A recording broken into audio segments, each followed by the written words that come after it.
ஆனால் அரசாங்கம் வந்து பார்த்தீங்கன்னு சொன்னால் முதல்வர் வந்து அந்த முப்பெரும் நடிகை யார ஒரு நடிகை பழம்பெரும் நடிகைன்னு சொல்லி பழம்பெரும் நடிகை அவங்க வந்து ஆசைப்பட்டாங்களா முதல்வரை சந்திக்கணும்னு.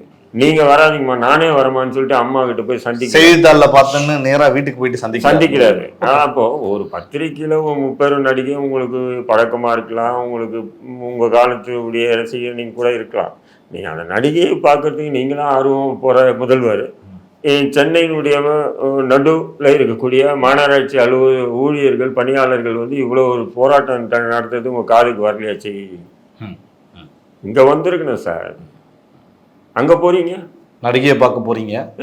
இந்த மண்ணுக்காக போராடின உழைச்ச துப்புரவு பணிகளில் ஈடுபட்ட தொழிலாளர்களை பார்க்க வரலையே.